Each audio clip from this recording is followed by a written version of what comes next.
दोस्तों, क्या आप कल्पना कर सकते हैं कि आप एक संकरी अंधेरी गुफा में फंस गए हैं। चारों तरफ सिर्फ गहराई, पानी और अंधेरा, और बाहर जाने का कोई रास्ता नहीं दिख रहा। सोचिए, अगर आपके साथ 12 बच्चे भी हो जो डरे हुए हैं, भूखे हैं और ठंड से काँप रहे हैं। तो दोस्तों, आज की हमारी कहानी है गुफा में फंसे लोगों की हैरान कर देने वाली रेस्क्यू ऑपरेशन की कहानी, जो एक संघर्ष और साहस की मिसाल बनी। ये कहानी है थाईलैंड के चियांग राय प्रांत में एक केव में फंसे बच्चे और उनके कोच की। तो चलिए शुरुआत करते हैं कहानी को। 23 जून 2018 की दोपहर का समय था। हल्की गर्मी थी, बादल छाए हुए थे और ठंडी हवा भी बह रही थी। स्कूल की छुट्टियां चल रही थी। सभी बच्चे वाइल्ड बोर्स नाम की एक जूनियर फुटबॉल टीम के खिलाड़ी थे। वे फुटबॉल प्रैक्टिस के बाद कुछ एडवेंचर करना चाहते थे और इसी मौके का फायदा उठाते हुए वाइल्ड बोर्स फुटबॉल टीम ने गुफा यात्रा का फैसला लिया। टीम में 12 लड़के और उनके 25 वर्षीय कोच एकापोल चांतायोंग शामिल थे। इन बच्चों की उम्र 11 से 16 साल के बीच थी। सभी बच्चे उत्साहित थे क्योंकि वे थाम लुआंग नांग नोन गुफा की खोजबीन करने जा रहे थे। यह गुफा थाईलैंड की सबसे लंबी और रहस्यमयी गुफाओं में से एक थी। थाम लुआंग गुफा चियांग राय की हरी भरी पहाड़ियों में बसी थी। यह गुफा करीब 10 किलोमीटर लंबी थी और अंदर कई संकरे रास्ते, पानी भरी सुरंगें और गहरे गड्ढे थे। स्थानीय लोगों के अनुसार यह गुफा रहस्य से भरी हुई थी। पुराण कथा के अनुसार यह एक प्राचीन राजकुमारी का भूत था, जिसने प्रेम में धोखा खाने के बाद खुद को गुफा में ही कैद कर लिया था। कई स्थानीय लोग इसे शापित जगह मानते थे और वहां जाने से डरते थे, लेकिन बच्चों को इन सब बातों से कोई फर्क नहीं पड़ता था। वे अपने साइकिलों पर सवार होकर गुफा की ओर निकल पड़े। रास्ते में वे हंसी मजाक करते हुए आगे बढ़ रहे थे। किसी को जरा सा भी अंदाजा नहीं था कि यह यात्रा उनके जीवन की सबसे बड़ी परीक्षा बनने वाली थी। दोपहर के करीब 3 बजे वे गुफा के पास पहुंचे। कोच एकोटान ने बच्चों से कहा, हम बस थोड़ी देर के लिए अंदर जाएंगे और फिर वापस लौट आएंगे। वे अपनी साइकिलें गुफा के बाहर रखकर बिना किसी सुरक्षा उपकरण के अंदर जाने लगे। जैसे ही वे गुफा के अंदर पहुंचे, उन्हें ठंडक का एहसास हुआ। अंदर की हवा नम थी और माहौल रहस्यमयी लग रहा था।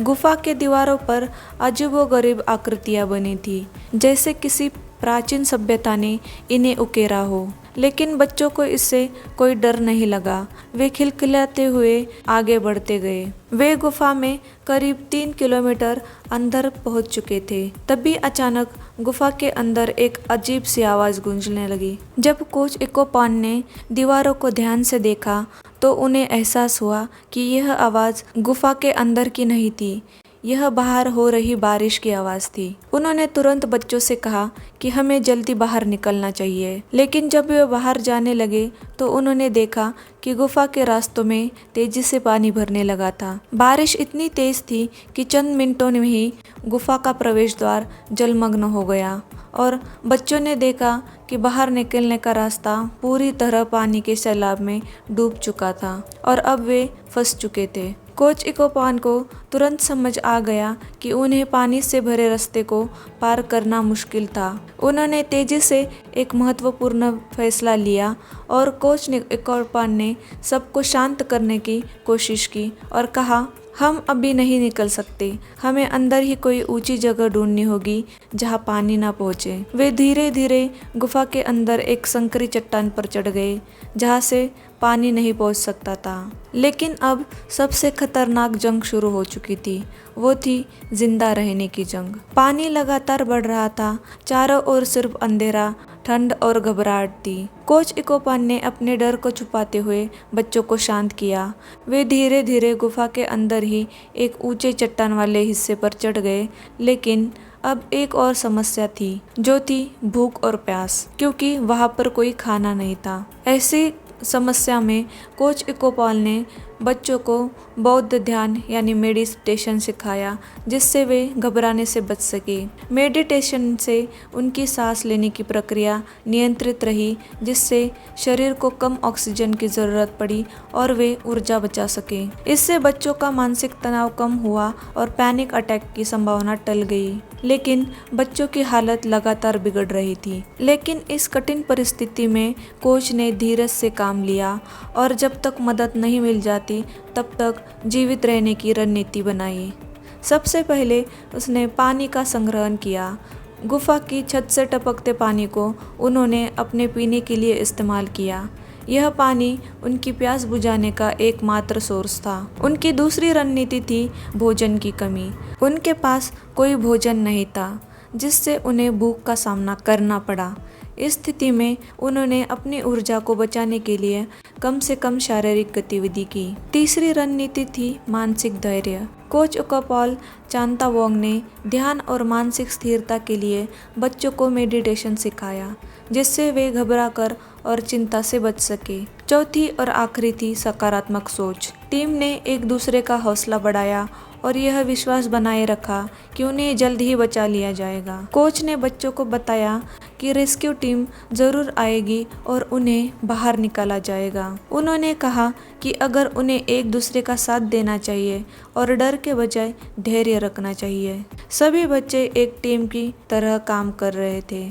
किसी को भूख लगती तो वे आपस में बात कर एक दूसरे को मनोबल देने की कोशिश करते। उन्होंने यह भी तय किया कि कोई रोएगा नहीं, ताकि बाकी बच्चों का आत्मविश्वास बना रहे। सबसे कमज़ोर बच्चों को बीच में रखा जाता, जिससे वे समूह से अलग महसूस न करें। दूसरी तरफ जब खिलाड़ी और कोच घर नहीं लौटे तो उनके परिवार ने चिंता व्यक्त की। कुछ माता पिता ने टीम के कोच को फ़ोन किया, लेकिन उनका भी कोई अता पता नहीं था। धीरे धीरे सभी माता पिता एक दूसरे से संपर्क करने लगे। जब उन्हें पता चला कि सभी बच्चे लापता है तो मामला गंभीर हो गया। जब बच्चों की कोई खबर नहीं मिली तो माता पिता उन जगह पर गए जहां बच्चे अक्सर जाते थे। कुछ माता पिता को याद आया कि उनका बच्चा गुफाओं के बारे में बात कर रहा था। तभी रात में कुछ माता पिता गुफा के पास पहुंचे, जहां उन्हें गुफा के बाहर बच्चों की साइकिलें और उनके जूते रखे मिले। पास ही कुछ बैग और पानी की बोतलें भी पड़ी थी। यह देखकर माता पिता को यकीन हो गया कि उनके बच्चे गुफा के अंदर गए हैं। कुछ माता पिता और स्थानीय लोग गुफा में अंदर जाने की कोशिश करने लगे, लेकिन गुफा के अंदर पानी तेजी से बढ़ चुका था। भारी बारिश के कारण गुफा का प्रवेश द्वार आंशिक रूप से जलमग्न हो गया था। अब गुफा में बिना किसी पेशेवर मदद के अंदर जाना संभव नहीं था। स्थिति को देखते हुए माता पिता ने तुरंत थाईलैंड की रेस्क्यू टीम को बुलाया। कुछ ही घंटों में थाई नेवी सील्स, गोताखोर और बचाव कर्मी गुफा पर पहुंच गए। बचाव दल ने गुफा में लाइटें डाली और ड्रोन कैमरा से अंदर देखने की कोशिश की, लेकिन गुफा बहुत लंबी और टेढ़ी मेढ़ी थी, जिससे अंदर देखना मुश्किल हो गया। 24 जून को अधिकारियों ने गुफा के अंदर हाथों और पैरों के निशान पाए, जो उनकी उपस्थिति का संकेत थे। पहले 2 दिन तक कोई नहीं जानता था कि बच्चे जिंदा भी है या नहीं। थाईलैंड के सरकार ने तुरंत एक विशेष रेस्क्यू टीम को बुलाया। गुफा में जाने की पहली कोशिश असफल रही, क्योंकि पानी बहुत तेजी से बढ़ रहा था। अब उन्होंने विशेष गोताखोरों की मदद लेने का फैसला किया। गुफा के अंदर पानी बढ़ता जा रहा था और किसी भी गोताखोर के लिए वहां पहुंचना बेहद मुश्किल हो गया था। थाई नेवी सील डाइवर्स ने 25 जून को गुफा में प्रवेश किया, लेकिन बढ़ते पानी और कीचड़ के कारण उन्हें वापस लौटना पड़ा। 26 जून को उन्होंने फिर से प्रयास किया, लेकिन बाढ़ के पानी ने उन्हें टी जंक्शन के पास से आगे बढ़ने नहीं दिया। 27 जून को ब्रिटिश और अमेरिकी सेना के एक्सपर्ट्स ने रेस्क्यू ऑपरेशन बचाव अभियान में शामिल होने के लिए थाईलैंड पहुंचना शुरू किया। आखिरकार 2 जुलाई को ब्रिटिश गोताखोर रिचर्ड स्टैंटन और जॉन वेलेंथेन गुफा के अंदर 4 किलोमीटर गहराई तक गए। अचानक उनकी टॉर्च की रोशनी में कुछ चेहरे दिखे। एक ऊंचे स्थान पर सभी 12 बच्चों और उनके कोच को जीवित पाया। वे 9 दिनों से बिना भोजन के गुफा में फंसे हुए थे, लेकिन उनकी जीवित रहने की इच्छा और ये धैर्य ने उन्हें इस कठिन परिस्थिति में भी मजबूत बनाए रखा था। लेकिन समस्या अभी खत्म नहीं हुई थी। बच्चे कमज़ोर हो चुके थे और उन्हें खाने पीने की सख्त ज़रूरत थी। गुफा में ऑक्सीजन तेज़ी से खत्म हो रही थी। गोताखोरों ने बच्चों से मुस्कुराने को कहा ताकि वे सकारात्मक महसूस करें। उन्होंने बच्चों को बताया कि पूरी दुनिया उनकी मदद करने की कोशिश कर रही है और वे जल्द बाहर होंगे। बच्चों से परिवार के बारे में बात की गई, जिससे वे खुश और सुरक्षित महसूस कर सके। थाई नेवी सील के डॉक्टरों को भी गुफा में भेजा गया, जो बच्चों को मानसिक रूप से तैयार करते रहे। बाहर निकलने का रास्ता लगभग नामुमकिन लग रहा था, क्योंकि संकरे रास्तों में पानी भरा हुआ था। रेस्क्यू टीम ने 4 संभावित रास्तों पर विचार किया। पहला था पानी निकालकर रास्ता खोलने की कोशिश, जो कि मूसलाधार बारिश के कारण असंभव था। दूसरा रास्ता था कि बच्चों को गुफा के अंदर तब तक रखना जब तक बारिश न बंद हो जाए, लेकिन तब तक ऑक्सीजन खत्म हो सकती थी। तीसरा रास्ता था कि गुफा के ऊपर से ड्रिल करके एक रास्ता बनाना, लेकिन यह भी असंभव था क्योंकि गुफा बहुत गहरी थी। चौथा और आखिरी रास्ता था कि बच्चों को पानी में डाइविंग करवाकर बाहर निकालना, जो सबसे खतरनाक विकल्प था, लेकिन एकमात्र उपाय था। अंततः बच्चों को पानी में डाइविंग करवाकर बाहर निकालने का फैसला हुआ। यह बेहद खतरनाक था क्योंकि बच्चों को डाइविंग का कोई अनुभव नहीं था। गुफा के अंदर पानी बहुत ठंडा और अंधेरा था। रास्ता 4 किलोमीटर लंबा था और कई जगहों पर सिर्फ 15 इंच का संकरा रास्ता था। गुफा की जटिल संरचना, तंग मार्ग और बढ़ते जल स्तर ने बचाव कार्य को अत्यंत चुनौतीपूर्ण बना दिया। भारी बारिश के कारण पानी का स्तर लगातार बढ़ रहा था, जिससे गोताखोरों के लिए गुफा के अंदर प्रवेश करना मुश्किल हो रहा था। गुफा के अंदर ऑक्सीजन का स्तर भी कम हो रहा था, जिससे फंसे हुए लोगों की स्थिति और गंभीर हो रही थी। इसलिए बचाव अभियान में तेजी लाने के लिए थाईलैंड ने अंतर्राष्ट्रीय सहायता की अपील की। दुनिया भर से विशेषज्ञ, गोताखोर, इंजीनियर और चिकित्सा कर्मी थाईलैंड पहुंचे। ब्रिटिश गोताखोर जॉन वेलेंथेन और रिक स्टैंटन ने गुफा के अंदर गहराई तक पहुंचने में महत्वपूर्ण भूमिका निभाई। अमेरिकी सेना के पैसिफिक कमांड के एक्सपर्ट्स ने भी रेस्क्यू ऑपरेशन में सहयोग लिया। 7 जुलाई से 10 जुलाई तक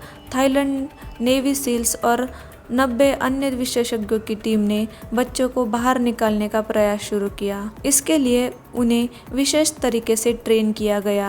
रेस्क्यू टीम ने बच्चों को डाइविंग मास्क और ऑक्सीजन टैंक पहनना सिखाया।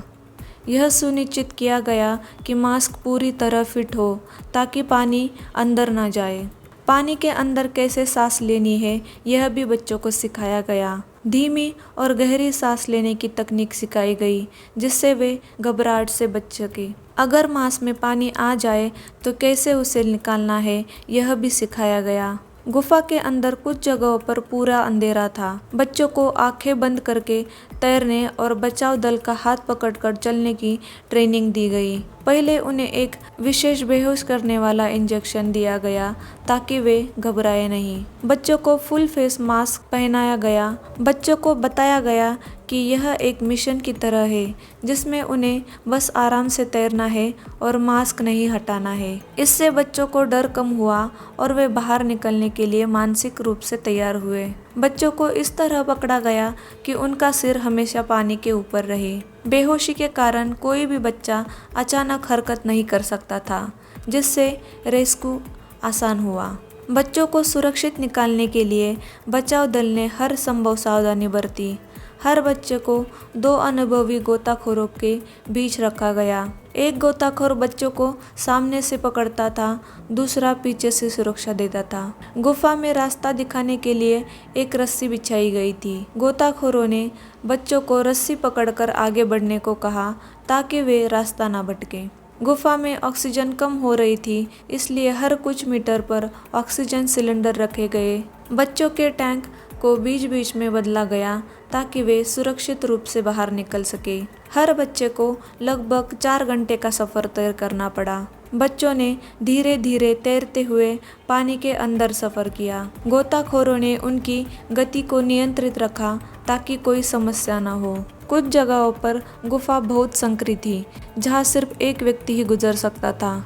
वहाँ बच्चों को धीरे धीरे घसीट कर निकाला गया। जब बच्चे गुफा के आखिरी हिस्से में पहुँचे तो वहाँ बचाव दल पहले से ही इंतजार कर रहा था। इस ऑपरेशन में लगभग 10 घंटे लगते थे और हर डाइव बहुत खतरनाक थी। पहले दिन 4 बच्चों को बाहर निकाला गया और उन्हें हेलीकॉप्टर और एम्बुलेंस से अस्पताल भेजा गया। दूसरे दिन 4 और बच्चों को निकाला गया और इसके साथ ही बचाव दल ने रास्ते को और सुरक्षित बनाया। तीसरे दिन अंतिम 4 बच्चे और कोच को निकाला गया। आखिरकार 10 जुलाई को सभी 12 बच्चे और उनके कोच सुरक्षित बाहर आ गए। लेकिन रेस्क्यू ऑपरेशन में थाई नेवी सील के एक गोताखोर समन कुनन ने अपनी जान गंवा दी। वे गुफा के अंदर ऑक्सीजन सिलेंडर पहुंचाने के लिए गए थे, लेकिन लौटते समय उन्हें ऑक्सीजन की कमी हो गई। उनकी मौत ने पूरी दुनिया को झकझोर दिया, लेकिन उनके बलिदान ने इस मिशन को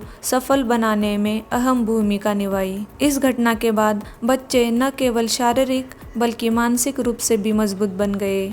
सभी बच्चों को संक्रमण और कमजोरी से बचाने के लिए आइसोलेशन में भेजा गया। धीरे धीरे उन्होंने संतुलित आहार और फिजियोथेरेपी के माध्यम से अपनी ताकत वापस पाई और उन्हें मानसिक चिकित्सा दी गई ताकि वे इस सदमे से उबर सके। कुछ समय बाद उन्हें अंतर्राष्ट्रीय मंचों पर बुलाया गया, जहां उन्होंने अपनी कहानी साझा की। नेटफ्लिक्स और हॉलीवुड ने इस पर फिल्में भी बनाई, जैसे द रेस्क्यू और 13 लाइव्स। यह कहानी सिर्फ एक गुफा में फंसे बच्चों की नहीं, बल्कि इंसानी हिम्मत, दृढ़ता और बलिदान की है। दुनिया भर के एक्सपर्ट्स ने मिलकर एक असंभव सा ऑपरेशन सफल बनाया। गोताखोरों ने अपनी जान जोखिम में डालकर यह साबित किया कि इंसानियत से बढ़कर कुछ भी नहीं। इस घटना ने दुनिया को दिखा दिया कि सही नेतृत्व, समर्पण और टीम वर्क से कुछ भी संभव है। तो दोस्तों, क्या आप इस मिशन के बारे में पहले से जानते थे? अगर नहीं तो इस तरह की कहानियों के लिए हमें फॉलो करें और अपने विचार कमेंट में बताएं। धन्यवाद।